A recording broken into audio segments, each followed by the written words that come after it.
ఆర్థికాభివృద్ధికి వైఎస్ఆర్ ఆసరా ఎంతగానో దోహదపడుతుందని గతంలో ఏ ప్రభుత్వం చేయని విధంగా జగన్మోహన్ రెడ్డి ప్రభుత్వం మహిళలకు కల్పిస్తున్న ఆర్థిక భరోసాను మహిళలంతా సద్వినియోగపరుచుకోవాలని కాకినాడ ఎంపీ వైసీపీ పిఠాపురం నియోజకవర్గ ఇన్ఛార్జ్ వంగగీత విశ్వనాథ్, పిఠాపురం ఎమ్మెల్యే పెండెం దొరబాబు పిలుపునిచ్చారు.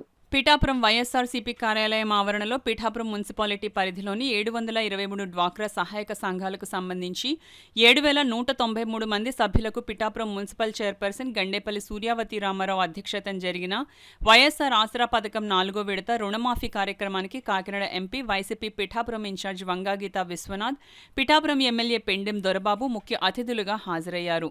ముందుగా వైఎస్ఆర్ చిత్రపటానికి పూలమాలలు వేసి నివాళులర్పించారు. అనంతరం కార్యక్రమాన్ని ఉద్దేశించి incharge commissioner DE Bhavani Shankar, YCP నేతలు పలువురు ప్రసంగించారు. అనంతరం ఈ సందర్భంగా 723 డ్వాక్రా సహాయక సంఘాలకు వైఎస్ఆర్ ఆసరా పథకంలో వర్తించిన సుమారు 5,25,00,000 రూపాయల నమూనా చెక్కును ఎంపీ వంగగీత విశ్వనాథ్, ఎమ్మెల్యే పెండెం దొరబాబు చేతుల మీదుగా అందజేశారు. ఈ సందర్భంగా Pithapuram MLA Pendem Dorababu, Kakinada MP YCP Pithapuram నియోజకవర్గ ఇన్ఛార్జ్ వంగగీత విశ్వనాథ్ మాట్లాడారు. కార్యక్రమంలో వైఎస్ఆర్సీపీ మహిళా విభాగం జిల్లా అధ్యక్షురాలు వర్ధినీడి సుజాత శ్రీనివాస్, మున్సిపల్ వైస్ చైర్పర్సన్లు పచ్చిమళ్ల జ్యోతి అప్పలరాజు, కొత్తపల్లి పద్మావతి బుజ్జి, కౌన్సిలర్లు, వైసీపీ నాయకులు రావు చిన్నారావు, బొజ్జా దొరబాబు, ఆగంటి ప్రభాకర్, బాలిపల్లి రాంబాబు, వజ్రపు వీరేష్, కొత్తెం దత్తుడు, రావుల మాధవరావు, సోల్మన్ రాజు, పితాని కాశీ, జహూర్ అలీ తదితరులు పాల్గొన్నారు. ఈ రోజున గౌరవ ముఖ్యమంత్రి జగన్మోహన్ రెడ్డి గారు వేయడం జరిగింది.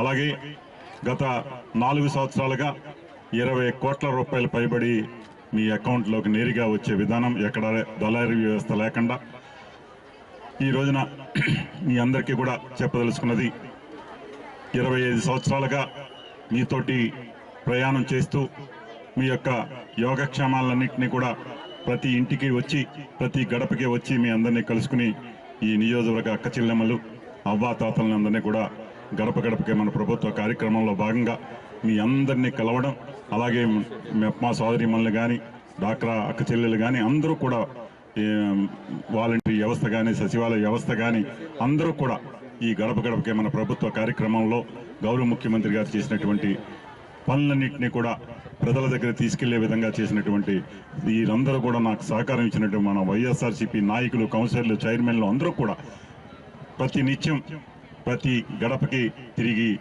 ప్రజల దగ్గర మంచి ఏదైతే గౌరవ ముఖ్యమంత్రి జగన్మోహన్ రెడ్డి గారు చేసినటువంటి అభివృద్ధి కార్యక్రమాలని ముందుకు తీసుకెళ్లడంలో సఫలీకృతం అయ్యామని చెప్పి తెలియజేస్తూ, ఈ రోజున ఇంత మంచి కార్యక్రమం ఎండైనా కూడా మీరందరూ కూడా ఇక్కడ ఇప్పటి వరకు మీరు వేసి ఉన్నందుకు మీ అందరికీ కూడా శిరస్సు వంచి నమస్కరిస్తూ ఈ కార్యక్రమాన్ని, మీ పథకాల ద్వారా ప్రభుత్వం ఏం పని చేస్తుంది అనేది మీకు తెలిసింది. గతంలో ప్రభుత్వంతో పెద్ద సంబంధం ఉండేది కాదు. ఎందుకు అంటే ఎవరు కూలి పని వాళ్ళు, ఎవరు ఉద్యోగం వాళ్ళు, ఎవరు వ్యాపారం వాళ్ళు, ఎవరు పన్ను వాళ్ళు చేసుకునేవారు. ఇంట్లో ఎవరికైనా పేదవాళ్ళకి ఏదైనా ఇబ్బంది ఉంటే ప్రభుత్వం అరకొరగా కొన్ని చేసేవి. ఇప్పుడు అలా కాదు కదా. ఇప్పుడు అమ్మఒడికి ప్రభుత్వంతో లింక్ అయి ఉంది, ఆసరా లింక్ అయి ఉంది. అన్నీ కూడా ప్రతి ఒక్క జీవితంలో ప్రతి అడుగు కూడా, ప్రతి వృత్తి, ప్రతి అడుగు, విద్య, వైద్యం అన్నీ ప్రభుత్వంతో ఆధారపడి ఉన్నాయా లేవా చెప్పండి. మరి ప్రభుత్వంతో ఆధారపడి ఉన్నప్పుడు ప్రభుత్వ లక్ష్యం ఎలా ఉండాలంటే పేద బడుగు బలహీన వర్గాల్ని ఎవరైతే అవసరం ఉన్నారో వాళ్ళని బాగా చూసేలా ఉండాలి. అలాగే ప్రభుత్వాన్ని నడిపించే వ్యక్తి ప్రజల మీద గౌరవం ఉండాలి, పేదల మీద గౌరవం ఉండాలి, పేదరికం అంటే గౌరవం ఉండాలి. ఇవన్నీ ఉంటేనే చేయగలుగుతారు. అలా ఇప్పటి వరకు 2019 వరకు జరగనిది 2019 తర్వాత ఎందుకు జరుగుతుందనేది మీరు ప్రశ్నించుకోవాలి. ఎందుకు అంటే ఒక పెద్ద మనసున్న వ్యక్తి, ఒక మంచి మనసున్న వ్యక్తి, ఒక పట్టుదల ఉన్న వ్యక్తి, పేదల్ని ఉద్ధరించాలనుకునే వ్యక్తి పరిపాలనలోకి వచ్చాడు కాబట్టి ఈరోజు మీకు ఇవన్నీ జరుగుతున్నాయని చెప్పి మీ అందరికీ మరొక్కసారి నేను గుర్తు